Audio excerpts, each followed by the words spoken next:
వెలుగు కమ్మని పలకగా వెలుగు కలిగెను. దేవునికి స్తోత్రం కలుగునుగాక. ఈ రాత్రి మనం ఈ వాక్య భాగాన్ని చదువుకోబోతూ ఉన్నాము. అంతకన్నా ముందుగా కొద్ది నిమిషాలు మేము ఎలాగ రక్షణలోకి వచ్చాము, దేవుణ్ణి ఎలా తెలుసుకున్నాము, దేవుణ్ణి ఎలాగా మేము కనుగొన్నామనే విషయాన్ని, నా సాక్ష్యాన్ని కూడా కొద్ది నిమిషాలు ఈ రాత్రి మీతో పంచుకోవడానికి నేను సిద్ధంగా ఉన్నాను. అయితే మేమేమాత్రం కూడా ప్రభుని ఎనగని వారి కుటుంబంలోంచి మేము వచ్చాము. యేసు ప్రభు వారంటే మా గ్రామానికి కానీ, మా కుటుంబీకులు కానీ, మా కులస్తులకు కానీ ఏమాత్రం సంబంధం లేదు. యేసు ప్రభుని అందరూ కూడా మరి ఆయన తెల్లోళ్ళ దేవుడని, మరి ఆయన తక్కువ జాతి దేవుడని అందరూ గ్రహిస్తూ ఉండేవారు. అయితే మాది పల్నాడు ప్రాంతం, మాచర్లపట్నం దగ్గర ఒక చిన్న పల్లెటూరు గుండ్లపాడు అనే గ్రామం దగ్గర నేను జన్మించాను. మాది రైతు కుటుంబం. అయితే మా నాన్నగారికి 10 ఎకరాల భూమి ఉంది. ఆ భూమిని సాగు చేస్తూ జీవనాన్ని మేము కొనసాగిస్తూ ఉన్నాము. ఇది ఇలా ఉండగా మా పల్నాడు ప్రాంతం అనేది ఎక్కువగా ఫ్యాక్షన్ రాజకీయాలతో కూడినటువంటి విధంగా ఉండేది. మన ఆంధ్ర రాష్ట్రంలో రాయలసీమ ఎలాగా ఫ్యాక్షనిజంతో నింపబడి ఉందో మా ప్రాంతం కూడా ఇంచుమించుగా అలాగే ఉండేది. మా పల్నాడు గడ్డకు పౌరుషాల గడ్డని, అలాగే మూర్ఖత్వంతో ఉంటారు వాళ్ళంతా కూడా. ఏమాత్రం కూడా నాగరికతను ఎరిగిన వారుగాను తెలిసిన వారుగాను ఉండేవారు కాదు. వాళ్ళకి తెలిసిందే సర్వం అని, వాళ్ళకి తెలిసిందే లోకమని అంటూ ఉండేవారు. మా తాతల కాలము నుండి కూడా ఇలాగే ఉండేవి. ఏదైనా సమస్య వస్తే అది పంచాయతీ పెట్టుకోవటం, పంచాయతీ దగ్గర తీర్చుకోవటం, పంచాయతీలో ఉన్న పెద్దల మాట ఇంటేనే ఆ గ్రామంలో ఉండడం, లేదా కులంలో ఉండడం. ఆ పంచాయతీ వారిలో పెద్దల మాటలు ఎవరు వినకపోయినా సరే మరి అక్కడ ఎవరు కూడా ప్రశాంతంగా ఉండరు. స్టేషన్ల చుట్టూ కూడా, పోలీస్ స్టేషన్ల చుట్టూ కూడా ఎవరు వెళ్ళరు.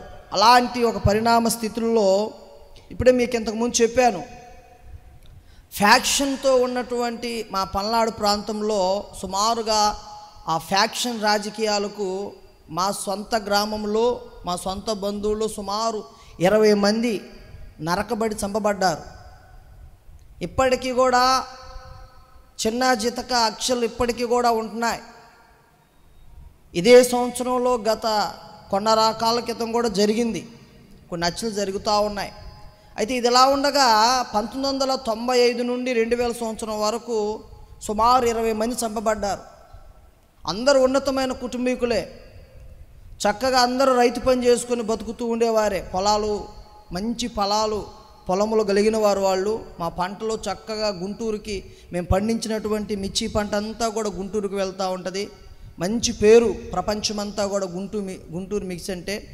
అలాంటి ఉన్న పరిస్థితులలో అందరూ కూడా అలాగున్నటువంటి విధానాల్లో అంతా బాగానే ఉంది.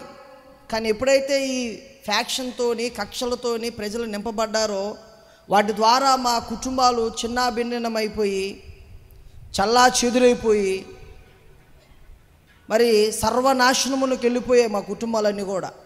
అయితే ప్రియ దేవుని బిడ్డలారా, అక్కడున్న వారంతా కూడా ఉన్నతంగా బతికేవారు కాస్త ఆ అల్లర్లతోని, ఆ కక్షలతోని, ఆ కార్పణ్యాలతోని అందరూ కూడా అరుగానే జీవితం. ఎలాగంటే ఒకప్పుడు 10 మంది ఒక్కొక్కరు పొలంలో పనిచేసేవారుగా ఉండేవారు. ఇప్పుడు వాటి ద్వారా ప్రభుత్వం వారి పట్ల కఠినమైన చర్యలు తీసుకొని వాడిని రాజమండ్రి సెంట్రల్ జైల్లో కొన్నాళ్ళు ఉంచింది. అయితే వాళ్ళు తిరిగి వచ్చేసరికి వాళ్ళకున్న పొలాలు, వాళ్ళకున్న ఇల్లులు అన్నీ కూడా సర్వనాశనం అయిపోయినాయి. వారికున్న శత్రువుల చేతులు చిక్కబడ్డాయి.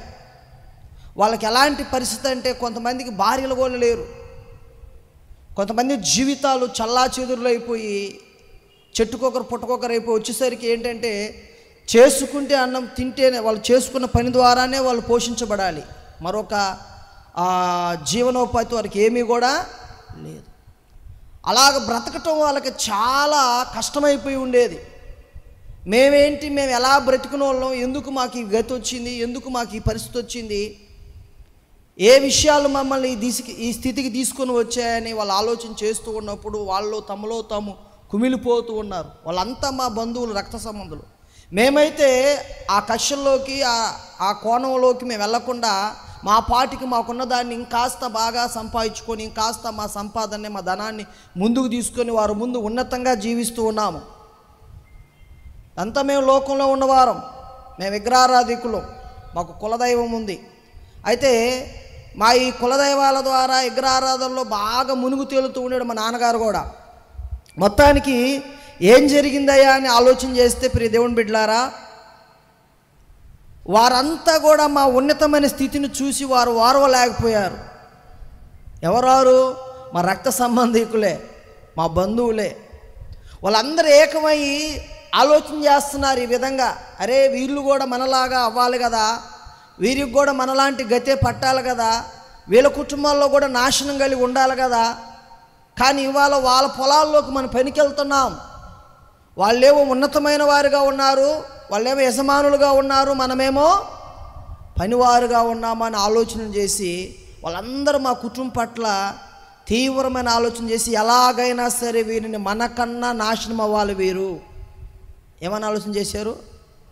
వీళ్ళు భూమి మీదనే ఉండడానికి వీలు లేదు, మనమన్నా ఈరోజు ఇలాగున్నాం, కానీ వీళ్ళు ఈ విధంగా ఉండకూడదని మా పట్ల వాళ్ళు కక్షపూరితమైన చర్యలు చేపట్టి ఒక పెద్ద మంత్రగారి దగ్గరికి వెళ్ళి మా కుటుంబం అంతటి మీద ఒక పెద్ద శాతపడి శక్తిని ప్రయోగం చేశారు. అర్థమవుతుందా? అయితే ఎలాంటి శక్తి అంటే, అది ఏ కుటుంబంలోనికి ఆ శాతపడి శక్తి ఎంటర్ అవుతుందో ఆ కుటుంబాలు సర్వనాశనం అయిపోవాలి. కొందరైతే మరణించిన వాళ్ళు కలరు. మా కుటుంబంలో కూడా ఒక ముగ్గురు చనిపోయిన పరిస్థితి ఉంది. మా పెదనాన్నగారి కుటుంబంలో కానీ, మా పెదనాన్నగారి కుటుంబంలో ముగ్గురు మగపిల్లలు చనిపోయారు. తెలియదు ఎలాగ చనిపోయారో, అర్థం కాలేదు. ఎలాగంటే అర్ధరాత్రి ఈ తలంతా కూడా చీలిపోయి ఆ తలలోంచి రక్తం అంతా కూడా పచ్చగా మారిపోయేది. ఇదేదో కీడు అనుకునేవారు, ఇదేదో దోషం అనుకునేవాళ్ళం. ఏదో ఆ టయానికి ఏదో ఒక మంత్రమో తంత్రమో వేయించుకొని ఇదేదో కర్మలే, ఇదేదో పాపంలే, ఏనాడో చేసుకున్న పాపంలే అని చెప్పేసి అనుకొని ఆ టయాన వాళ్ళు అలాగా కాముగా ఉన్నారు. అది మెల్లిగా ఆ శాతపడి యొక్క క్రియలు, ఆ శక్తి క్రియలు ఎక్కువగా వచ్చి అది మా కుటుంబంలోనికి వచ్చిందనమాట. అది వచ్చిన తర్వాత ఏం జరిగిందా అంటే, దాని ద్వారా ఎప్పుడైతే అది మా నాన్నగారికి నేను ఒక్కనే కుమారుడిని, నాతో పాటు ఒక చెల్లి ఉండేది. అయితే ఎప్పుడైతే ఆ శక్తి మా కుటుంబంలోకి వచ్చిందో మొట్టమొదటిగా మేము ఆరోగ్యపరంగా మేము దిగజారిపోయాం. నాకు అనారోగ్యం వచ్చేది, కింద పడిపోయేవాడిని. చెప్పాలంటే సుమారు నా సాక్ష్యం గంట సేపు పట్టింది. అది ఎట్లాంటి ఇబ్బందులు పెట్టింది, ఎలాంటి క్రియలు చేసిందని అవన్నీ నేను చెప్పనులే. కానీ ముఖ్యమైన విషయాలు, దాని నుండి మేము ఏ విధంగా దాని నుండి మేము ఏ విధంగా కాపాడబడ్డామో, ఏ దేవుడు మమ్మల్ని రక్షించాడో ఆ దేవుణ్ణి రాత్రి మీకు పరిచయం చేసి ఆ దేవుళ్ళలో నుండి కొన్ని విషయాలు మనం తెలుసుకుందాం. దేవునికి స్తోత్రం కలుగును గాక. హల్లెలూయా.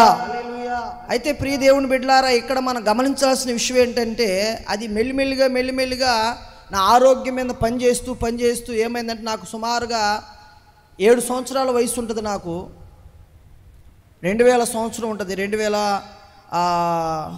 2002 ఆ ప్రాంతంలో జరిగినటువంటి సాక్ష్యం ఇది. అయితే అలాగున్న విధానంలో ఆ శక్తి నా మీదకి ఎప్పుడైతే రావటం ప్రారంభించిందో నేను ఆరోగ్యంగా పూర్తిగా క్షీణించిపోయాను. పగలంతా మా అమ్మ నాన్న హాస్పిటల్ చుట్టూ తిరిగేవారు, అన్ని రకాల టెస్టులు చేసేవారు. ఒక 10 రోజులు ఈ కుడి భాగమంతా పనిచేయదు, కుడి చేయి కానీ కుడి కాలు కానీ ఈ భాగమంతా పనిచేయదు. పెరాలసిస్ వస్తే ఏ విధంగా ఉంటుందో, పక్షవాతం వస్తే ఏ విధంగా ఉంటుందో ఆ విధంగా ఈ భాగమంతా అయిపోయి ఉండేది. అన్ని రకాల టెస్టులు చేసినప్పుడు ఎటువంటి ప్రాబ్లం ఉందని డాక్టర్లు నిర్ధారణ చేయలేదు. ఏ ఇబ్బంది లేదయ్యా, అంతా బాగానే ఉంది, మరి ఎందుకు పని చేయట్లేదో మాకు అర్థం కావట్లేదు అనేవాళ్ళు. ఆటోమేటిక్గా తర్వాత ఒక 10 రోజుల తర్వాత ఇదంతా బాగవుతుంది. మళ్ళా ఒకరోజు గ్యాప్ ఇచ్చి మళ్ళీ ఈ ఎడం భాగం అంతా పని చేయకుండా పోయేది. ఇలా చెప్పుకుంటూ పోతే అనేక రకాలుగా మమ్మల్ని ఇబ్బంది పెడుతూ వచ్చింది. మాకున్న ధనాన్ని చేతిలో పట్టుకొని అనేక మంది డాక్టర్ దగ్గరికి వెళ్ళాం. చాలామంది వైద్యులు అనేక రకాల పరీక్షలు నిర్వహించి చేసి ఇతనికి ఏ సమస్య లేదు అని చెప్పేసి అంటున్నారు. కానీ నాకున్న పరిస్థితిని కానీ, నాకున్న రోగాన్ని కానీ, నాకున్న ఇబ్బందిని కానీ వాళ్ళు తొలగించేవారు కాదు. ఇది ఇలా ఉండగా ఇది ఇంకొక శక్తి, ఇంకొకటి ఇబ్బంది అని చెప్పేసి నా ఒంట్లోకి రావటం, నేను పిచ్చి పిచ్చిగా మాట్లాడడం, ఇలా రకరకాలుగా ఉంటూ ఉండేది నా పరిస్థితి. కొన్నిసార్లు నన్ను వదిలిపెడితే నాలో నేను మాట్లాడుకోవటం, నాలో నేను చేసుకోవటం, నన్ను నేను గాయపరుచుకునేవాడిని. నన్ను ఏమాత్రం ఒంటరిగా వదిలిపెడితే నేను నీళ్లు లేని బావుల దగ్గరికి వెళ్ళడం, అలాంటి ప్రయత్నాలు చేస్తూ గోడకేసి నా మోకాన్ని కొట్టుకోవటం, తలకాయను కొట్టుకోవడం, పీక నొక్కోవటం, ఇలాంటి విచిత్రమైన పనులు చేస్తూ ఉండేవాడిని. ఎప్పుడు మా అమ్మగారు నాకు అప్పుడు కూడా కాపలా ఉంటూ ఉండేవారు. ఎందుకంటే నేను ఏ హాని చేసుకోకుండా ఉండడం కోసం. నన్ను వదిలిపెడితే నేను ఎక్కడికి వెళ్ళిపోతానో తెలియదు, ఊరంతా ఎత్తికి పట్టుకొని రావాలి, ఇది కష్టమవుతుంది అని చెప్పేసి ఎప్పుడు నన్ను అంటు పెట్టుకుంటుంది. ఒకరోజు ఏం జరిగిందంటే, నన్ను వదిలిపెట్టినప్పుడు నేను ఈ చనిపోయిన వారి సమాధుల దగ్గరికి వెళ్ళి అక్కడ కూర్చొని అక్కడ ఏదో ఒక మాట్లాడుతూ ఉన్నంట. మా అమ్మగారు రోజుల మాదిరిగానే ఎక్కడికో వెళ్ళిపోయి ఉంటాడు, ఊళ్ళో అటు ఉంటాడు ఇటు ఉంటాడు అని ఎదుగుతూ ఉన్నా. ఊరంతా ఎతికారు కానీ, గాలించారు కానీ సాయంత్రం వరకు దొరకలే. నేను ఈ మేకలు, ఈ గొర్రెలు కాసుకునే వాళ్ళు చూసి నన్ను, నేనేదో ఒక తెలియనటువంటి భాష మాట్లాడుతూ ఉన్నానంట. అక్కడ వాళ్ళకి భయం అనిపించి వెంటనే ఇంటికి దగ్గరకు వచ్చినప్పుడు మా అమ్మకి మా నాన్నగారు చెప్పిన వెంటనే వాళ్ళు పరిగెత్తుకొని వచ్చి అక్కడి నుంచి నన్ను మళ్ళీ తీసుకొని వచ్చారు. నన్ను గట్టిగా చంపకేసి 2 లెంపకాయలు వేసినప్పుడు నేను మళ్ళా నార్మల్ స్థితికి వచ్చానంట. నేనేంటి ఇక్కడ ఉన్నాను అనే విధంగా మాట్లాడానంట. ఈ ప్రవర్తన అంతా కానీ వాళ్ళకి వింతగా ఉంటూ ఉండేది. ఏంటి ఇలాగైపోయింది, ఒకగానొక కుమారుడు ఇలాగైపోయాడు, ఒక పిచ్చి పట్టినోడు అయిపోయాడు. ఆ డాక్టర్ల దగ్గరికి తీసుకెళ్తే ఇతనికి ఏమీ లేదమ్మా, అన్ని రకాల మెడికల్ టెస్టులు చేసినా కానీ ఏ టెస్టులో ఏ రోగం ఉందని, ఏ బాధ ఉందని మాకు అర్థం కావట్లేదు. మీకు డబ్బు వ్యర్థమవుతుంది తప్ప ఈ సమస్యకి పరిష్కారం ఏంటో మాకు తెలియట్లేదని చెబుతున్నారు. ఇలా ఉండగా అలాంటి పరిస్థితులు గుండా పరిస్థితులు పూర్తిగా నా ఆరోగ్యం క్షీణించిపోయి నేను కోమా స్థితికి వెళ్ళిపోయాను. మాట్లాడేవాడిని కాదు, వేక సూపు ఒక్కటే ఉండేది. అన్నం తినేవాడిని కాదు, పళ్ళన్నీ బిగించేసి నోరంతా బిగించేసి అలాగే ఉండిపోయాను. నా ఆరోగ్యం కాస్త క్షీణించిపోయి చిన్న కాళ్ళు చిన్న చేతులు అయిపోయి అలాగే మంచంలో ఉండిపోయేవాడిని. మీకు ఇంకా చెప్పలేదు ఒక సన్నివేశాన్ని, ఒక విధానాన్ని. నన్ను భరించలేక నేను ఇటు వెళ్ళిపోతున్నానని చెప్పేసి తాళ్ళ చేత మంచానికి పడుకోబెట్టి కట్టేసేవారు. నన్ను తెలియకుండానే ఆ కట్లన్నీ ఎవరో ఇప్పదీసేసి వెళ్ళిపోయేవన్నట్టుగా ఉండేవారు. లాస్ట్కి ఇలా కాదని చెప్పేసి కుక్క గొలుసులు ఉంటాయి కదా, కుక్క మెళ్ళ వేసే గొలుసులు, అవి కూడా కట్టేసేసేవారు, అవి కూడా తెంపేసుకునేవాడిని అంట నేను. అంటే నాలో ఉన్న శక్తి అంత ప్రభావం గలది. అర్థమవుతుందా? పరిశుద్ధ గ్రంథంలో మార్కు సువార్త 5వ అధ్యాయంలో ఉంటుంది ఒక శక్తి. మీరు అందరూ చదివినట్లయితే అక్కడ ఏదేం పెట్టినాడంట, శానాదయం పెట్టినాడు. ఎక్కడున్నాడంటే బైబిల్లో గమనిస్తే వాడు సమాధుల మధ్య నివాసం చేస్తున్నాడంట. మనుషుల మధ్య కదా అతని సవాసం ఉంది. అతను అనేకసార్లు కాళ్ళకి సంఖ్యలు వేసినా సరే వాటిని ఏం చేశాడంట, తుత్తు నీళ్ళుగా చేసినట్లుగా మనం చూస్తాం బైబిల్లో. ఇది నమ్మటానికి నమ్మటానికి అవసరంగా ఉందంటారా మాట? నమ్మొచ్చు అంటారంట? నమ్మలేం. అదేంటండి, ఒక మనిషి, ఒక మానవుడు గొలుసులను తెంపటం ఏంటి, ఒక మానవుడు సంఖ్యలను తెంపివేయటం ఏంటి? సాతాను చాలా బలం గలది. చాలామంది అనుకుంటారు ఆ దెయ్యం ఎంత లేదు దాని బతుకు ఎంతలు అనుకుంటారు.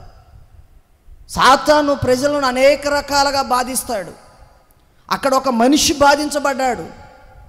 మరి ఆనాడు ఆ గెర్సానీలో ఉన్నటువంటి ఆ శానాబట్టిన దైవాన్ని మీరు చూశారో లేదో తెలియదు, కానీ ఇలా ఈ మాటలు మాట్లాడుతున్న నన్ను చూస్తే వాడిని చూసినట్టే. అర్థమవుతుందా మీ అందరికీ? ఎందుకంటే ఇది నా మాట, నేను చెప్పే ఈ సాక్ష్యం సజీవ సాక్ష్యం. అనేక మంది ప్రజలు ఈ సాక్ష్యానికి మరి సాక్షులుగా ఉన్నారు. మా ఈ సాక్ష్యానికి అనేక మంది ఇప్పటికీ ఉన్నారు. మా గ్రామం వస్తే ఇది అవునా కాదని కూడా అనేక మంది చెప్తారు మీకు. ఇదంతా కూడా ఇంత శక్తిగల శక్తి, ఒక శాతపడే శక్తి మా ఇంటి మీదకి వచ్చినప్పుడు మా ఇల్లంతా గందరగోళం అయిపోయింది.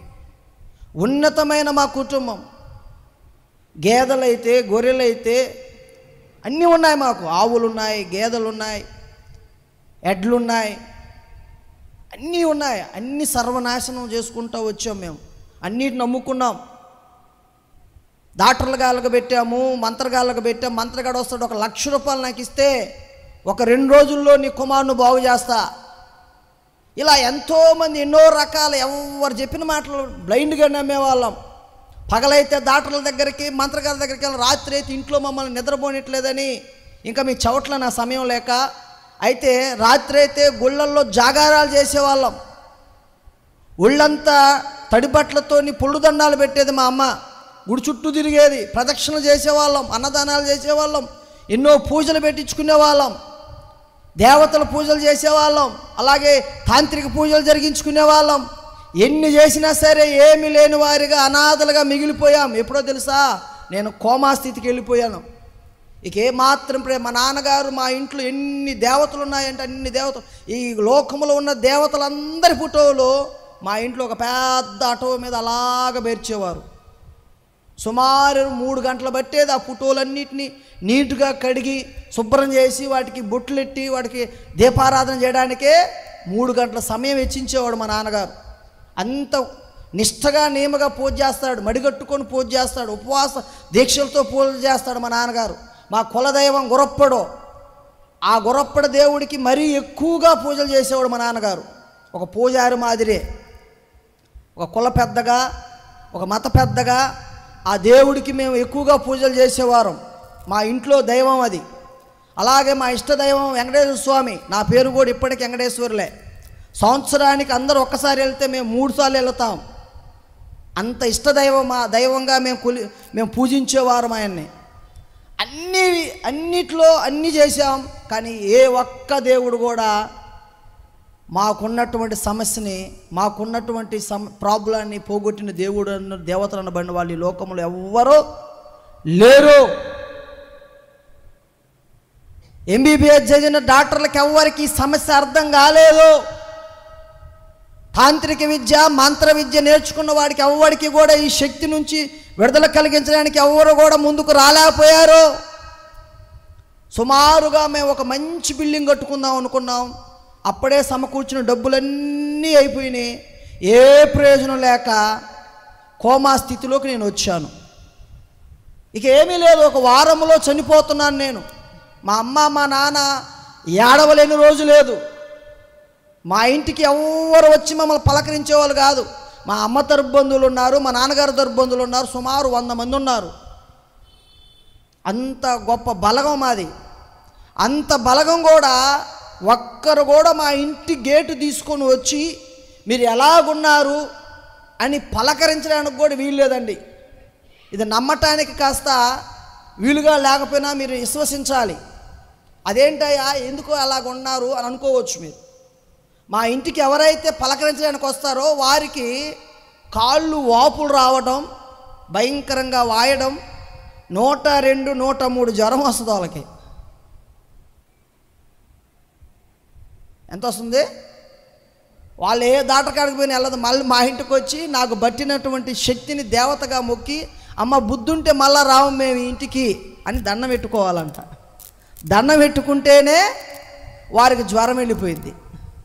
అందుకని సొంత వారు కూడా ఇంటికి వచ్చి రావట్లా. ఇంకేంటి మాకు దిక్కు? లోకంలో 4 దిక్కులు ఉన్నాయి, తూర్పు, పడమర, ఉత్తరం, దక్షిణం అని. ఒకసారి అందరూ వినండి సింపుల్గా. డాక్టర్లో చేతులు ఎత్తేసారు, విన్నారా? మా ఇష్టదైవాలు, మేము ఆరాధిస్తున్న దేవతలు అనబడే వాళ్ళు ఒక్క దేవుడు కూడా వచ్చి కరుణించలేదు. అర్థమవుతుందా? మూడోది, తంత్ర విద్యలు, మంత్ర విద్యలు నేర్చినటువంటి వారు ఎవ్వరు కూడా వచ్చి ఎన్నో డబ్బులే తీసుకున్నారు, ఒక్కరు రావట్లా. మా బలం,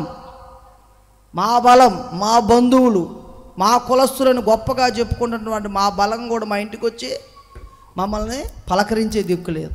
ఏ దిక్కు మాకు కావాలి? ఇంకా లోకంలోనూ 4 దిక్కులు మూయబడ్డాయి. చెప్పాను కదా, డాక్టర్లు అనేవాళ్ళు చేతులు ఎత్తేసారు. రాబాకు రా బాబు, నీ దగ్గర డబ్బు తీసుకోవటం మాకు చాలా బాధగా ఉంది, తడువుకు వస్తున్నావు, బాబు బాధపడ్డప్పుడల్లా వస్తున్నావు, డబ్బులు తీసుకుంటున్నాం కానీ నీకు వైద్యం ద్వారా కనీసం ఇంత కూడా రవ్వంతా కూడా నీకు న్యాయం చేయలేకపోతున్నావు, రాబాకని చేతులు ఎత్తేసారు. మంత్రగాళ్ళకి ఇంక మేమే ఇంకా ఎంత ఈరోజు తీసుకుంటున్నారు, వెళ్ళిపోతున్నారు, ఇంకొకటి వస్తున్నాడు, అలాగ అందరూ అయిపోయారు. వాళ్ళు ఈ చేతులు ఎత్తేసారు. మా ఇష్టదైవాలు పుట్టినప్పటి నుంచి సృష్టికర్తలుగా దేవతలు దేవుళ్ళుగా ఆరాధించిన మా దైవాలన్నీ కలిసి మమ్మల్ని దూరం పెట్టాయి.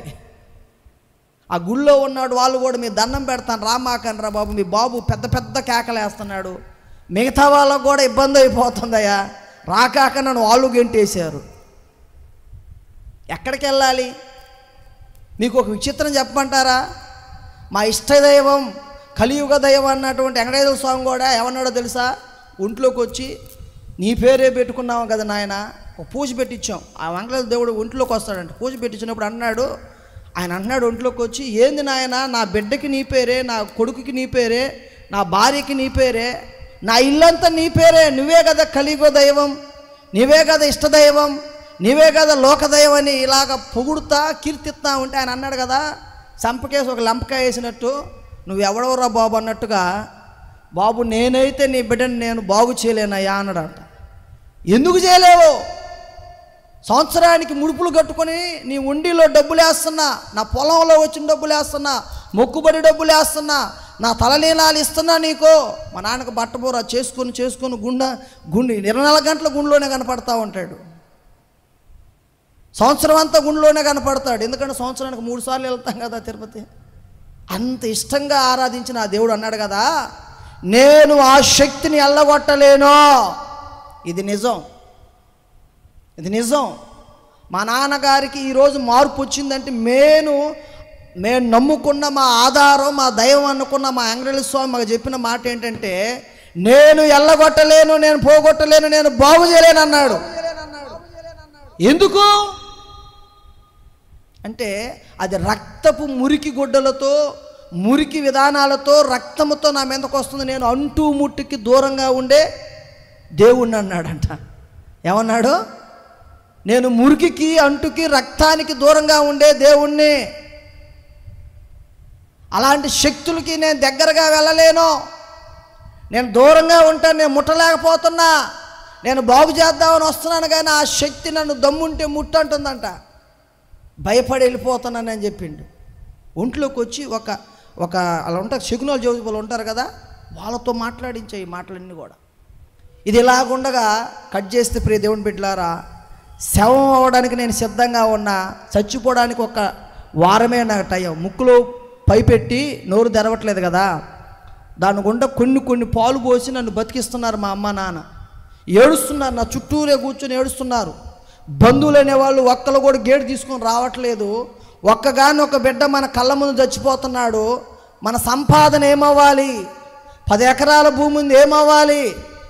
మనం ఎవరి కోసం సంపాదించాలి? ఎవరికి మనం అన్యాయం చేయలేదే, నువ్వే గొడవలకు పోలేదే, ఎవరిని నరకివేయలేదే, ఎవరిని చంపివేయలేదే, ఏ ఫ్యాక్షన్ గొడవలకు మనం పోలేదే, అన్నిటికీ దూరంగా ఉన్నాం. ప్రతి గుడికి మనం దానాలు చేశాం. ఎందుకు మనం పట్ల అందరు ఇంత వ్యతిరేకంగా ఉన్నారు? మనకెందుకు ఇంత నాశనం వచ్చింది? మనం ఏ కర్మ మనల్ని వెంటాడుతుంది? ఏ పాపం మనల్ని వెంటాడుతుంది? మనకు అర్థం అవ్వట్లేదే. ఏం చేయాలి? కళ్ళ ముందు కన్న కొడుకు చచ్చిపోతున్నాడంటే ఆ బాధ మామూలు విషయం కదండి. నా ప్రాణం పోవటం వాళ్ళు కల్లారా చూడాల్సిన పరిస్థితికి వాళ్ళు దిగజారారు. నా ప్రాణం పోవటం వాళ్ళు కల్లారా చూస్తున్నారు. ఒక్కోసారి నేను ఆయాసపడతా కనుపురతో కొట్టుమిట్లాడుతున్నాను.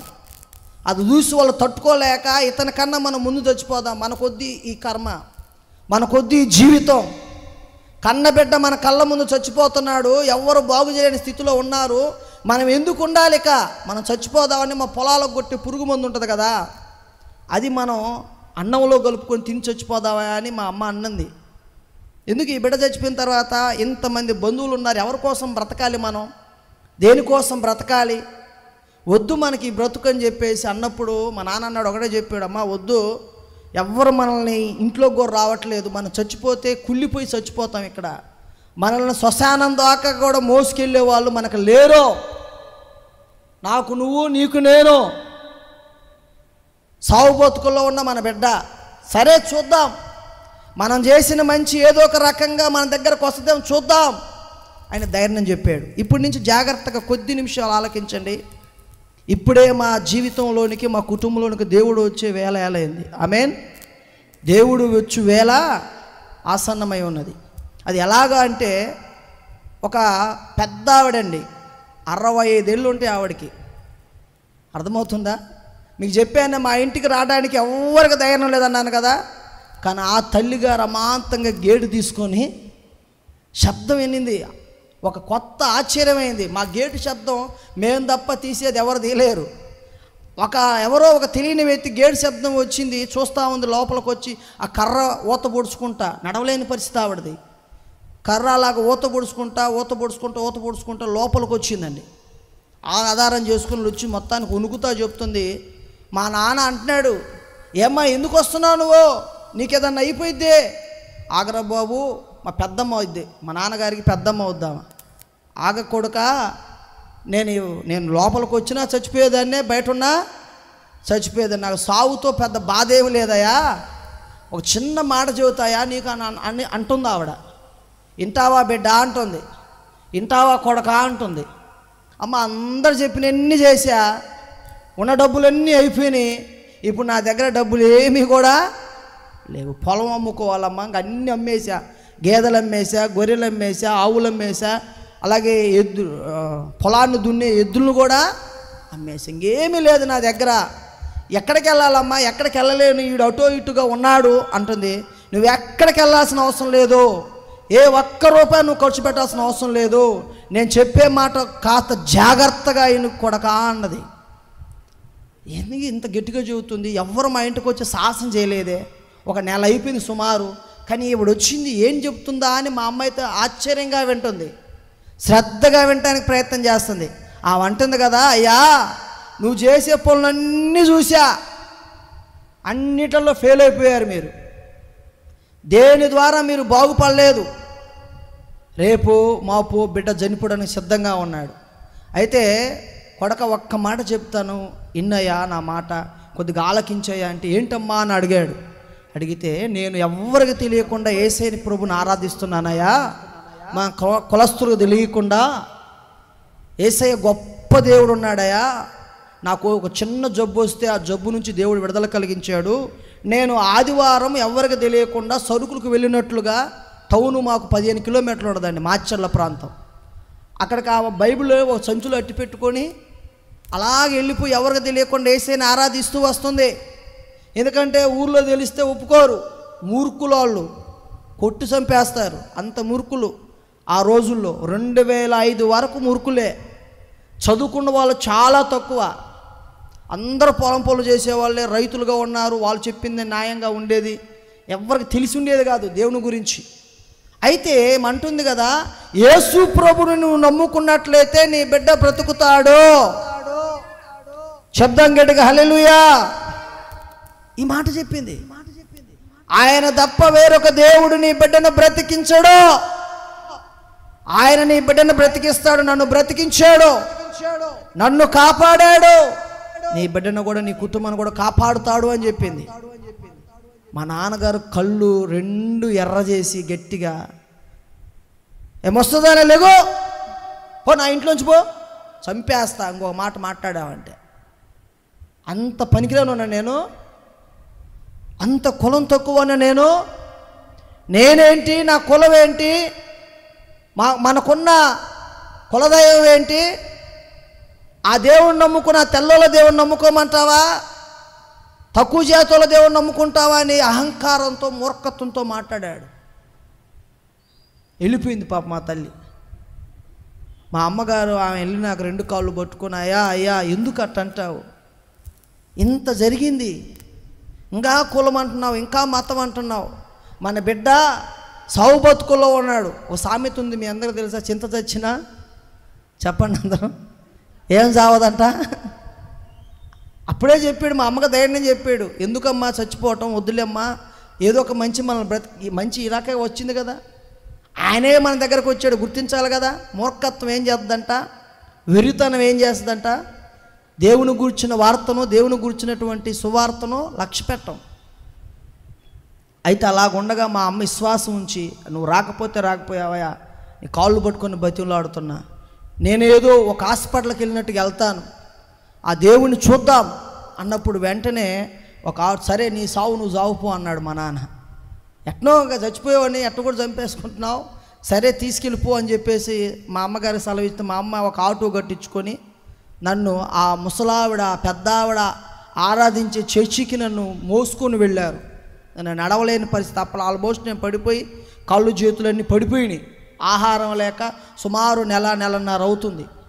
ఇక ఇబ్బందిగా ఉన్న నన్ను తీసుకెళ్ళిపోయి ఆటో కట్టించుకొని ఆ ముద్దగా ఉన్న నన్ను తీసుకెళ్ళి చర్చిలో పడుకోబెట్టి, ఇలాంటి ఒక చర్చిలో, టౌన్ చర్చిలో పడుకోబెట్ట. ఆ చర్చికి సుమారు 50 మంది ఇంచుమించుగా 50 మంది విశ్వాసులు ఉంటారు.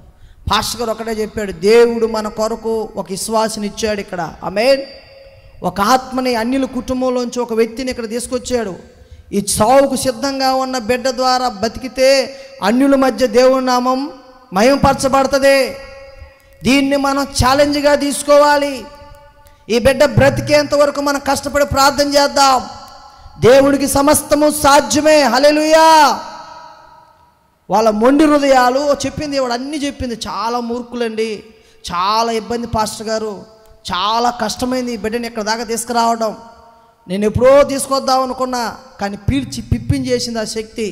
ఇప్పుడు దేవుడు అవకాశం ఇచ్చాడు అని చెప్పినప్పుడు ఆ పాస్టర్ గారు నిజంగా మాటలేంది విశ్వాసం ఉంచి ఒక విజన కలిగి ఒక మంచి ప్రణాళికలు రచించి, అమ్మ ముగ్గురుగా వచ్చి ప్రార్థించండి, ఎడతెగకుండా ఆ బిడ్డ కోసం మనం ప్రార్థన చేయాలి, కన్నీటి ప్రార్థన చేయాలి, మోకాళ్ళ ప్రార్థన చేయాలన్నప్పుడు ముగ్గురు నా చుట్టూ ఇలా మోకరిచ్చేవాళ్ళు. ఒక 2 గంటలు వాళ్ళు వెళ్ళిపోయి ఇంకొకళ్ళు వచ్చేవాళ్ళు బ్యాచ్. అలాగా 50 మందిలో అందరు తల్లులు, మహాతల్లులు, వాళ్ళందరికీ వందనాలు. ఇప్పటికీ కూడా వాళ్ళందరూ మోకరిచ్చి ప్రార్థన చేస్తున్నప్పుడు కన్నీళ్ళు విడుస్తున్నారు. మా అమ్మ తెలియదు ప్రార్థన అంటే, వాళ్ళందరి మోకాలు చూస్తుంది మా అమ్మ. ఏడుస్తూ ఉన్నారు, వాళ్ళు భయంకరంగా ఏడుస్తున్నారు. ఇదేంటి, నేను ఎప్పుడు కూడా నా బిడ్డ కోసం ఇంత ఏడవలేదు, నేను బాధపడ్డాను. వీళ్ళందరికీ ఏం సంబంధం, వీళ్ళు మా ఊరు వాళ్ళు కాదు కదా, మా కులం వారు కాదు కదా, మా బంధువుల వారు కాదు కదా, ఏంటి వీళ్ళు ఇలాగ ఎందుకు ఏడుస్తున్నారు అని వాళ్ళ మొక్కల కళ్ళే చూస్తూ ఉంది. అయిపోయినాక అడుగుతుందమ్మా, చేతులు ఎత్తి దండం పెడుతుంది, ఎందుకమ్మా అంతగా ఏడుస్తున్నారు మీరు, ఎందుకు మీరు అంతగా ఏడుస్తున్నారు, మీ కన్నీళ్ళు చూస్తే నాకు ఆగట్లేదు దుఃఖం, ఎందుకమ్మా, ఏం సంబంధం ఉందమ్మా ఇలాగ ఏడుస్తున్నట్టు. ఇది దేవుని ప్రేమ. హల్లెలూయా. ఈ కన్నీటి ప్రార్థన నీ బిడ్డను బ్రతికించబోతుంది. నువ్వు కూడా మాతో కలిసి ప్రార్థన చేయమ్మా అని ప్రార్థన చేస్తూ ఉన్నారు. అలా ప్రార్థించగా 10 రోజుల్లో మార్పు వచ్చింది. చెప్పలు కొట్టండి గట్టిగా. మెల్లిగా అదే ప్లేసులో నేను కూర్చున్నాను. మెల్లిగా అలాగా ఇంకా సమయం గడిచే కొద్దీ నేను లేచి నిలబడుతున్నాను. 15 రోజులకి సుమారు నెలకి ఇంకా నడిచేస్తున్నాను. అదే మందిరంలో గంతులు వేసే నేను గట్టిగా చెప్పలు కొట్టి గట్టిగా దేవుణ్ణి మనం ఏం పరుద్దాం. వారంలో నేను కోమా స్థితిలో ఉండి మరణించాల్సిన నేను వాళ్ళందరి ప్రార్థన ద్వారా, వాళ్ళ విశ్వాస సహితమైన ప్రార్థన ద్వారా అసాధ్యంగా ఉన్న నా బ్రతుకు దేవుడు సాధ్యపరిచాడు. ఆమేన్. అని లేచి నిలబెట్టాడు. మా నాన్న చర్చిలో రావట్లా. ఈ చెవులో ఒక చుట్టు ఉండేది, ఇక్కడ ఒక చుట్టు ఉండేది, క్వార్టర్ బాటిల్ ఉండేది, భయంకరమైన తాగుబోతు, భయంకరమైన తిరుగుబోతు. మందిరంలోకి రావట్లా. ఆ గేటు దగ్గర ఉండి తొంగి చూసి మా చుట్టాలందరూ అలాగే చేస్తున్నారు. వాళ్ళు రావటం, నన్ను చూడడం, నన్ను బలకరించడం, వెళ్ళిపోవడం, కాయలో ఏవో ఇవ్వటం, వెళ్ళిపోవడం. ఎవరు రావట్లా మందిరంలోకి, ఒక్కరు కూడా ధైర్యం చేయట్లా.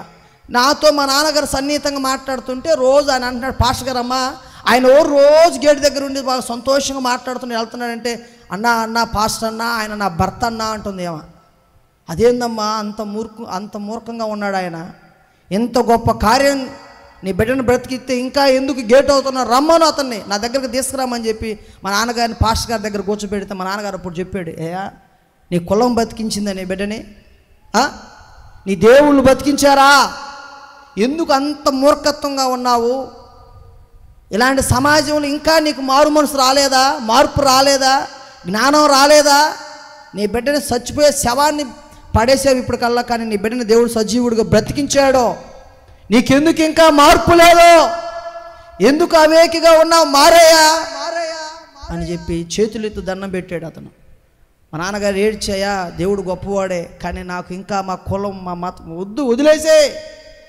వాటి ద్వారా నీ బిడ్డ బతకలా, ఆయన దగ్గరకి ఇంతవరకు ఆయనకు నువ్వేమి ఇచ్చినా నీ రుణం తీర్చుకోలేవు అని మెల్లిగా దేవుడి గురించి చెప్పడం జరిగింది. మా నాన్న కూడా అదే మందిరంలో ఉండి మా అమ్మతో పాటు వచ్చి రాని ప్రార్థనలు ఆయన కూడా చేయడం మొదలుపెట్టాడు. దేవుని స్తోత్రం, హల్లెలూయా. ఏం చేశాడు ఆయన?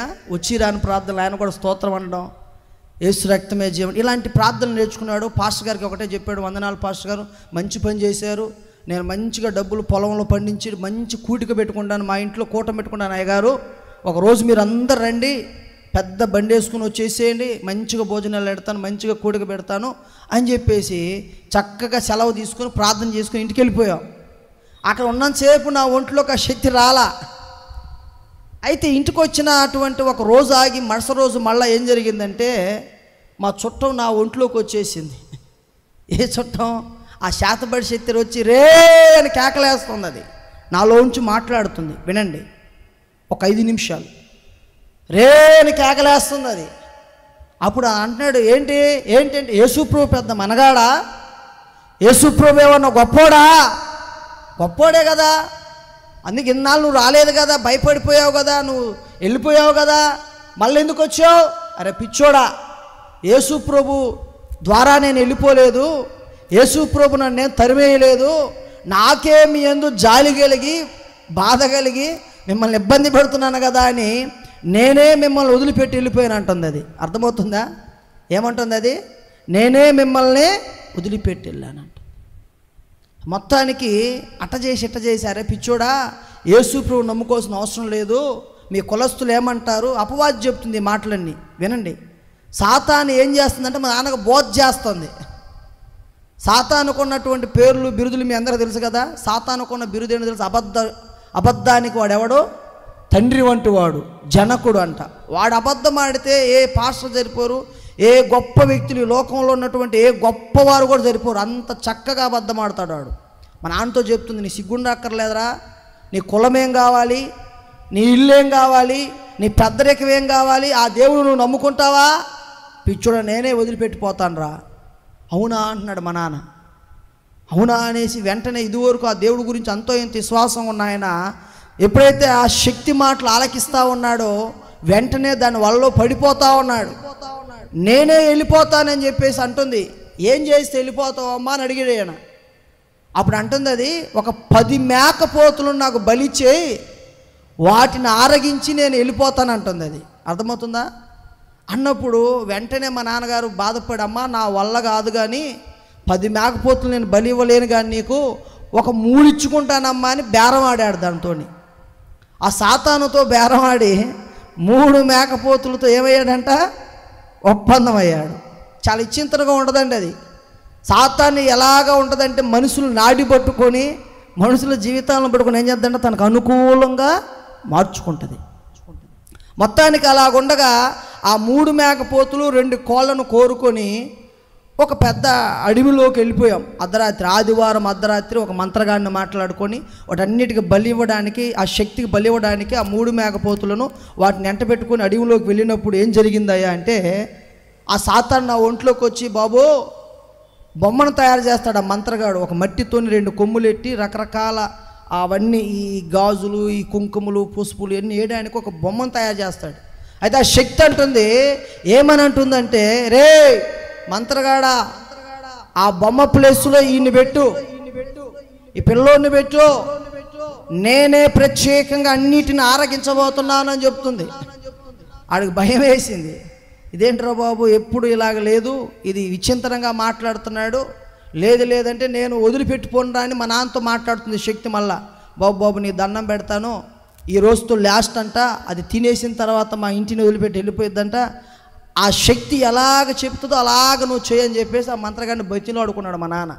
సర్లే అని చెప్పేసి నాకున్నటువంటి బట్టలన్నీ ఉపదీసేసి ఒక పెద్ద బండ మీద నన్ను కూర్చోబెట్టారు. ఇక నా ఒంటి నిండా పసుపు, కుంకాలు, నిమ్మకాయ దండలు అన్నీ వేసేసి ఆ శక్తికి ఏమేమి చేస్తున్నారు అన్నీ ఒక పెద్ద చదరంగం లాంటి ముగ్గులు వేసి రకరకాల మంత్రాలు చదువుతున్నాడు ఆ మంత్రగాడు.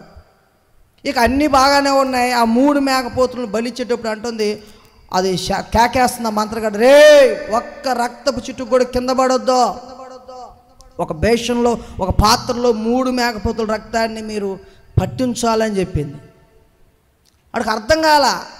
వాడు ఆ మంత్రగాడికి కూడా ఇదే గైడ్ చేస్తుందన్నమాట. సర్లే అని చెప్పేసి ఆ 3 మేకపోతులు రక్తాన్ని ఒక బేషన్గా పెట్టారండి. ఆ 3 మేకపోతుల రక్తాన్ని, ఆ శక్తి నాలో ఉండి నేనే ఆ రక్తాన్ని తాగేశాను. తర్వాత బతికి ఉన్న 2 కోళ్ళని కూడా తినేశాను. ఇది చూడటానికి ఏంటది, ఆ ఏట మోసాన్ని తినటానికి, ఆ 3 మేకపోతుల మోసాన్ని తినటానికి అక్కడ 50 మంది సాక్ష్యం. అర్థమవుతుంది మీ అందరికీ? 50 మంది సాక్ష్యం మా ఊర్లో. అయితే వాళ్ళందరూ కూడా పెద్ద పెద్ద కేకలేసి దాన్ని చూడలేక అందరూ దూరంగా వెళ్ళిపోయారు.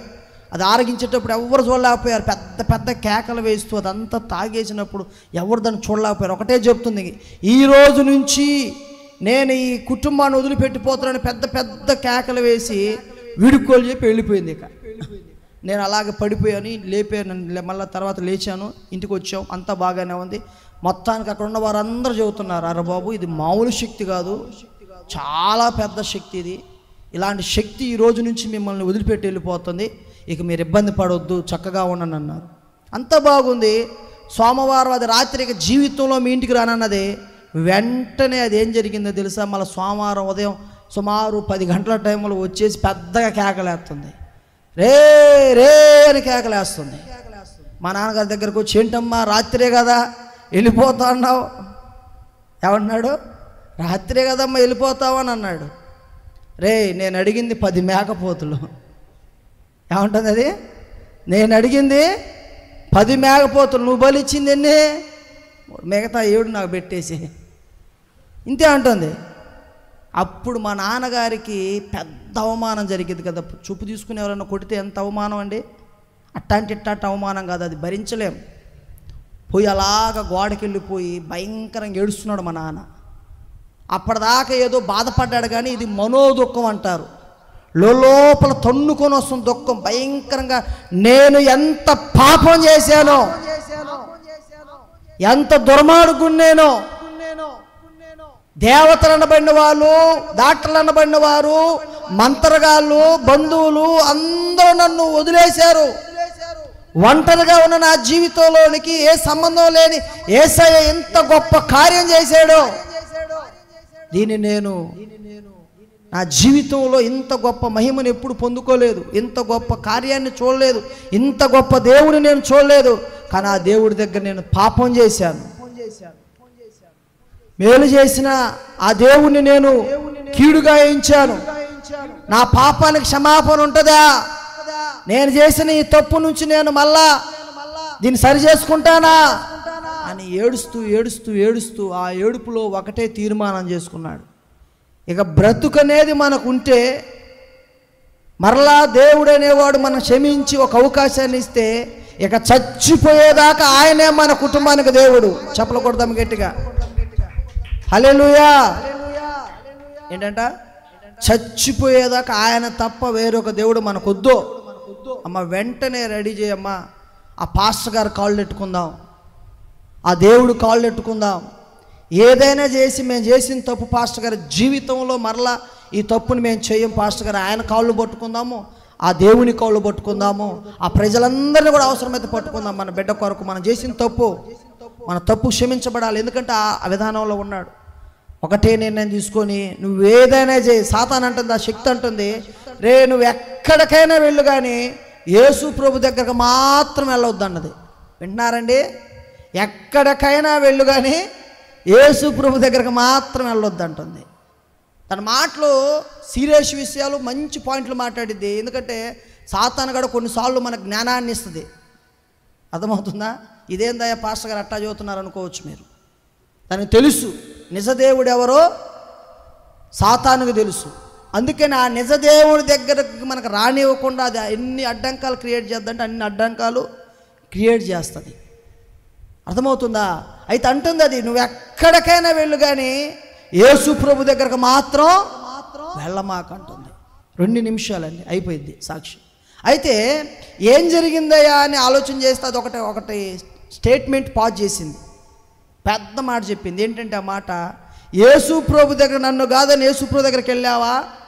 ఈ మీ బస్ స్టాండ్ 1 కిలోమీటర్ ఉంటుంది కదా, అక్కడికి వెళ్ళే వరకు నీ కొడుకుని చంపేస్తా, తిరిగి నీ బిడ్డను నువ్వు శవంతో ఇంటికి వస్తావు, నా మాట కాదని అడుగులు వేస్తే. మా నాన్న ఒకటే చెబుతున్నాడు, నువ్వేం చేయలేవు, ఆ దేవుడు మమ్మల్ని బతికించాడు, ఆ దేవుడు మమ్మల్ని కాపాడుతాడు, ఆ దేవుడు నా బిడ్డను సావనివ్వడు, ఆ దేవుడు నా బిడ్డను బ్రతికిస్తాడని నేను స్టేట్మెంట్ ఇచ్చాడు దేవుని పరంగా. అమ్మ వెళ్ళిపోదాం పదా, ఇది మనల్ని ఉంచనివ్వదు, వెళ్ళిపోదాం పదా అని మా అమ్మగారికి ఇద్దరు బట్టలను చదువుకొని ఇక వెంటనే, మాకు సిటీ కదా 15 కిలోమీటర్ల దూరం కదా, వెంటనే అక్కడికి బయలుదేరాం. అదొకటే చెప్తుంది, ఇక గట్టిగా ఇబ్బంది పెడతా, నన్ను ఒంట్లోకి వచ్చి ఆ సతమతం చేస్తుంది, గిలగిల కొట్టుకుంటున్నాను, రక్కేసుకుంటున్నాను, నన్ను నేను కొట్టుకుంటున్నాను, అంత చిందరబందర చేస్తుంది. అయినా మా నాన్నగారి భుజం మీద అలాగున్నాను. వెళ్ళగా ఏమవుతుందంటే, ఒక వైరు నా మెడకు అది గట్టిగా లాగేస్తుంది, అది అచ్చు కనపడుతుంది, ఆ ముద్ర కనపడుతుంది. 2 పిలుకలు గట్టిగా బిగించాను, నాలుక బయటకు వచ్చేసి నాలుకంతా కొరికేసుకున్నాను. మా అమ్మ ఎన్ని గమనిస్తుంది, వెనకాల వస్తుంది.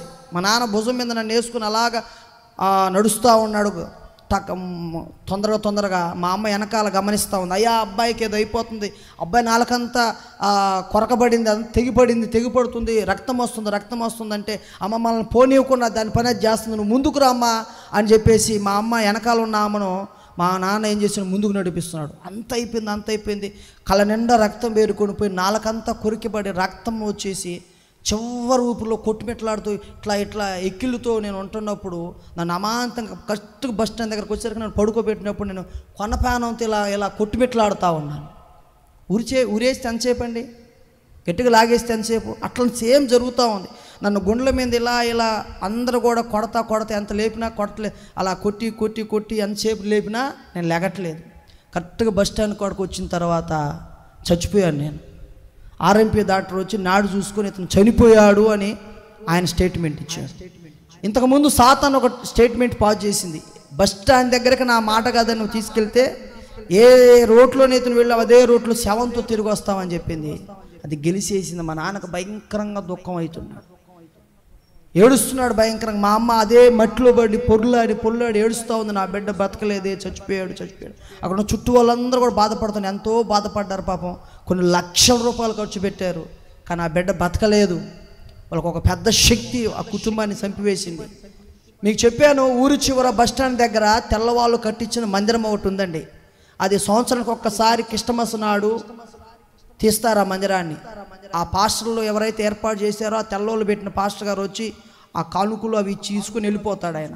మిగతా టైం అంతా అది ఖాళీగా ఉంటుంది, బూజు బట్టి ఉంటుంది, ఎవరు దాన్ని పట్టించుకోరు. అయితే ఒక గంటన్నర దరిదాపుల్లో ఆ సమయం అంతా అక్కడ గడిచిపోయింది. ఏడుస్తున్నాడు, ఇక నన్ను తీసుకెళ్దాం, ఎందుక ఇక్కడ ఏడట ఇంటికి తీసిపోదాం పదని అందరూ సిద్ధం చేస్తున్న సమయంలో దేవుని స్వరం మా నాన్నగారికి వినపడింది. ఇదిగో నా మందిరంలోనికి నువ్వు రా అనే మాట మా నాన్నగారికి వినపడిన తర్వాత వెంటనే నన్ను భుజం మీద, నేను అప్పటికే నీలక్కపోయి ఉన్నానంట, మట్టిలో పడిన నేను వెంటనే భుజం మీద వేసుకొని పరిగెత్తుతున్నాడు, పిచ్చి పట్టినోళ్ళగా పరిగెత్తున్నాడు.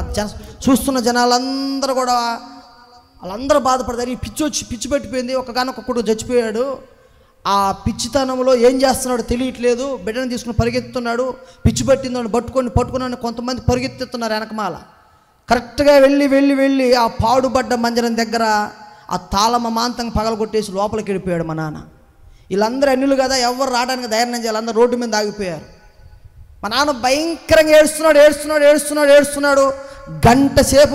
గంటన్నర సేపు ఆ మందిరంలో నుండి ఏడుస్తున్నాడు. చాలామంది బయట నుంచి వారు, పిచ్చోడా నీకు పిచ్చి పట్టిపోయిందిరా, కొడుకు చచ్చిపోయిన తర్వాత నువ్వేం చేస్తున్నావో తెలియట్లేదు, బయటికి రా, చచ్చినోడిని డాక్టర్ బతికించడు, చచ్చినోడు ఈ దేవుడు బతికించడు, ఏ దేవుడు బతికించడు, భూమి మీద చచ్చిపోయినోడు బ్రతకడు, రారా నీకు పిచ్చి పట్టింది, రారా బాబు, మేము రాకూడదు ఆ చర్చిలోకి, నువ్వు రారా బయటకు అంటున్నారు. మా నాన్నగారి మాటలు ఏమి వినిపించుకోకుండా తెలిసి తెలియని ప్రార్థన, అయ్యా ఒక్కసారి నా బిడ్డను బ్రతికించయ్యా, నేను చేసిన తప్పే ప్రభువా, ఒక్కసారి నా బిడ్డను బ్రతికించు ప్రభువా అని భయంకరంగా ఏడుస్తున్నాడు. అది వేసవి కాలం, మంచి ఎండాకాలం. మా నాన్నగారి కన్నీరు చెమటంతా కూడా ఆ బండ్ల మీద అలాగా ముందుకు వెళ్తూ ఉంది. అలా ప్రార్థించగా చివర్లో ఏడ్చుకొని మొత్తుకొని ప్రార్థించగా దేవుని ఎలుగండి, చందమామ సైజులో దేవుని ఎలుగు అమాంతంగా బూజుపడ్డటువంటి ఆ మందిరంలో ఆ రేకులు గుండా అమాంతంగా మా నాన్నగారి మీదకి దిగి వచ్చింది. దేవునికి స్తోత్రం. మా నాన్నగారు ఆ ఎలుగును చూశాడు. చూసి ప్రార్థన ఇంకా చేస్తున్నాడు. ఇంకా తెలిసి తెలియని ప్రార్థన, గొప్పగా ప్రార్థన రాదానికి తెలియనటువంటి భాషలు మాట్లాడుతున్నారు. అప్పటిదాకా జనాలు ఎగతాళి చేస్తున్నారు, హేళన చేస్తున్నారు. బయట ఎవరు పిచ్చినాయాలరా, బయటికి రా పిచ్చోడివిరా నువ్వు, మెంట్లో చేసిన రారా బాబు అన్న వాళ్ళందరూ కూడా అలాగా చూస్తున్నారు. ఒక 5 నిమిషాలకి చచ్చిపోయిన నేను, మా నాన్నగారు భుజం మీద ఉన్న నేను, యేసు రక్తమే జయం, 5 నిమిషాలకి మెత్తబడ్డాను. ఆమేన్. పిడికిలు బిగించిన నా పిడికిలు తెరవబడ్డాయి. నాలక కాస్త వెనక్కి వెళ్ళిపోయింది. సాతాను మళ్ళా నా ఒంట్లోకి వచ్చి నన్ను వదిలిపెట్టి వెళ్ళిపోతా అంటుంది. అక్కడ ఉన్న వాళ్ళందరూ పరుగులు తీశారు యేసునామములో. దేవుని స్తోత్రం.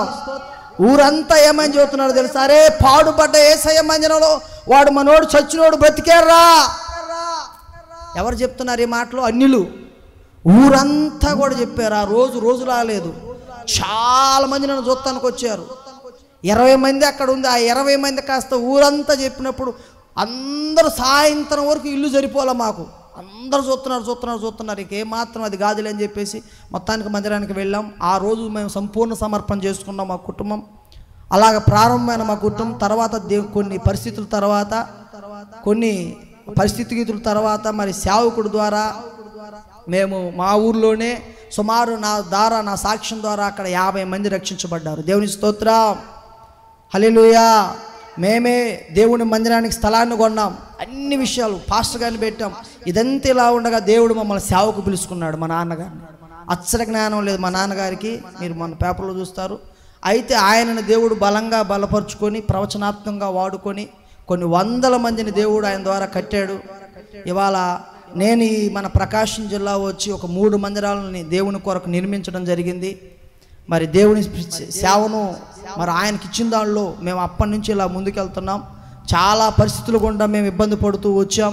కానీ ఇవాళ దేవుడు మమ్మల్ని నిలబెట్టి తన సేవానార్థమై ఘనంగా వాడుకున్నాడు. దేవుని స్తోత్రం. హల్లెలూయా. పరిశుద్ధ గ్రంథంలో ఉంచిందాక మనం చదువుకున్న మాటలు 2 విషయాలు నేను చెప్తాను, తర్వాత నేను ముగిస్తాను. వాక్యాన్ని తెరిచి మనం చూస్తే ఆది యందు దేవుడు భూమి ఆకాశములను, ఆది కాండము 1వ అధ్యాయం 1వ వచనంలో రాయబడిన మాటలు మనం చదువుకుందాం. మొట్టమొదటి మాట ఏంటయ్యా అంటే ఆది యందు దేవుడు భూమి ఆకాశాలను సృజించెను అనే మాటను మనం చదువుకున్నాం. అంతవరకు బాగానే ఉంది. ఏం చదువుకున్నామండి? మొట్టమొదటి మాట అంటే ఆదిలో దేవుడు the beginning, first of all ఏం చేశాడంటే ప్రారంభ దినాల్లో దేవుడు భూమిని ఆకాశాన్ని చేశాడు. ఇవాళ మనం చెప్తున్నాం ఆకాశం పైన ఉంటుంది, భూమి మనం నడిచే దాని మీద భూమి అంటాం. అర్థమవుతుందా? ఈ 2 మనకు స్పష్టంగా అర్థమవుతున్నాయి. కానీ ఇదే భూమి ఇదే ఆకాశం 2వ వచనంలోకి వస్తే ఏమైందంట చూస్తారా? ఏముందంట అక్కడ? ఇదే భూమి ఇదే అది చదివినట్లయితే భూమి నిరాకారముగాను శూన్యముగాను ఉండెను, చీకటి అగాధ జలముల పైన కమ్మి ఉండెను అనే మాటను మనం చూస్తున్నాం.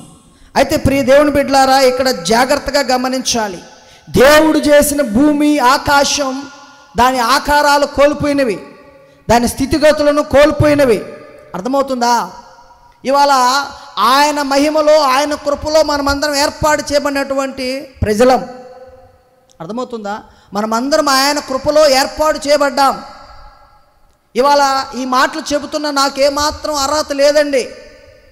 ఇక నిలబడటానికి కానీ దేవుని మాటలు చెప్పడానికి కానీ దేవుని సేవకు నిలబడటానికి నేను అర్హుణ్ణి కాను.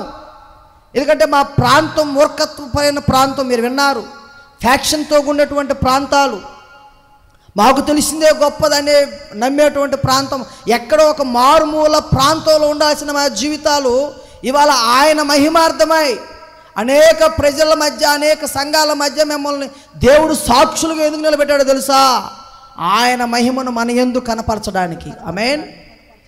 చాలామంది జీవితాలు మరుగు చేయబడుతున్నాయి. ఉండాల్సిన రీతిలో ఉండక, బతకాల్సిన బ్రతుకులో ఉండక వాళ్ళ మహిమను వాళ్ళ విలువ అంతా కూడా కోల్పోతున్నారు. వాళ్ళ ఆకారాలు మార్చబడుతున్నాయి. ఎందుకంటే ఇది దేవుని చిత్తంలో ఉన్నటువంటి విధానం కాదండి. అందుకనే వాళ్ళ రూపాలు కోల్పోతాయి. ఇవాళ నన్ను చూస్తే మీరు ఏం చెబుతున్నావు, ఇప్పుడు ఆకారం లేదంటే అర్థం ఏంటి, దానికి ఆకారం లేదు అంటే అర్థం ఏంటంటే వాటి రూపాన్ని కోల్పోయినాయి. మనం చెప్పలేం. శూన్యములోకి వెళ్ళిపోయింది. శూన్యం అనగా చీకటి, అగాధములోకి వెళ్ళిపోయినవి. వాటి యొక్క ఆకారాలు కోల్పోయినప్పుడు అవి ఎలాగున్నాయో మనం చెప్పలేం, గుర్తించలేం. ఇవాళ చాలామంది జీవితాలు చీకటి అయిపోయినవి.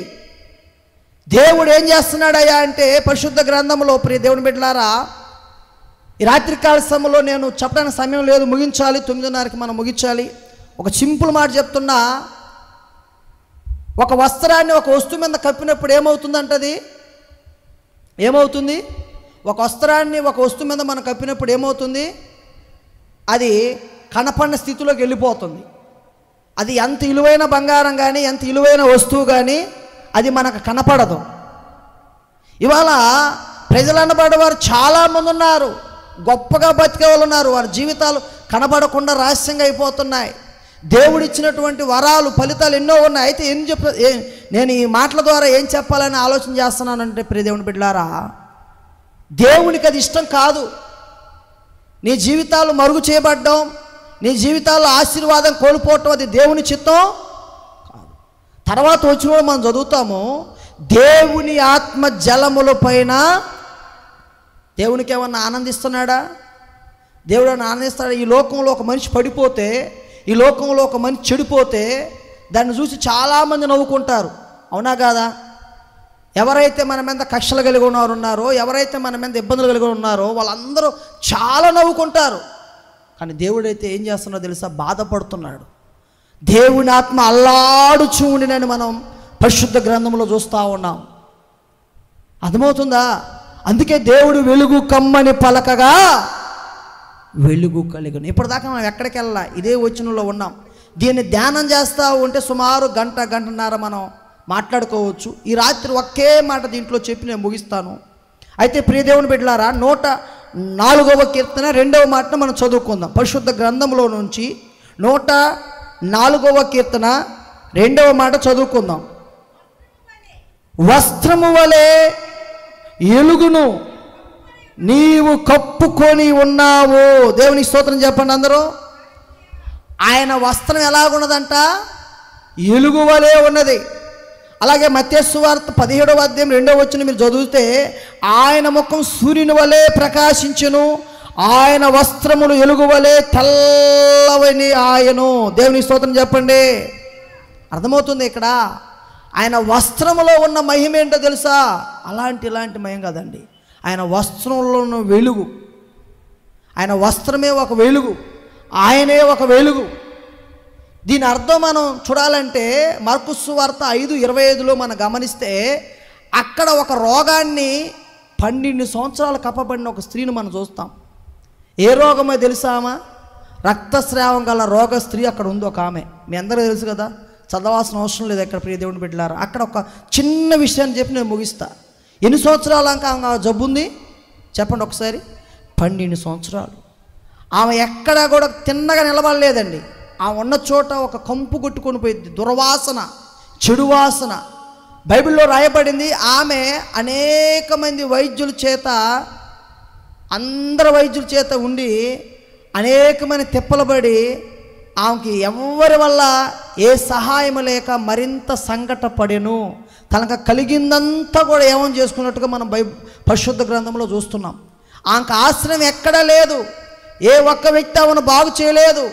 ఆమె కలిగి ఉన్నదంతా ఆమె చేసుకుంది. కానీ ఆ రోగం ఆమెని 12 సంవత్సరాలు కప్పివేసిందండి. ఆ రోగం ద్వారా ఆమె ప్రజల మధ్యకి రాలేకపోతుంది, ప్రజలతో సహవాసం చేయలేకపోతుంది, ప్రజల్లో ఉండలేకపోతుంది. ఎందుకంటే ఆమె చుట్టూ ఎవరు ఉండలేరు, ఆ ఉన్న దగ్గర దుర్వాసన. అయితే ఆమె యేసయ్య గురించి విన్నదంట. ఆమేన్. యేసయ్య గురించి వినటమే కాదు, ఎలాగైనా సరే అనేక మందిని బాగు చేస్తున్న ఆ యేసయ్య దగ్గరికి నేను వెళ్ళాలి, ఆ యేసయ్యని నేను చూడాలి అని ఆశ కలిగి ఆ గుంపులుగా ఉన్నారు. ఎందుకంటే ఏమాత్రం ఉందని తెలిస్తే అక్కడ ఉన్న జనాలందరూ వెళ్ళిపోతారు. అర్థమవుతుంది మీ అందరికీ?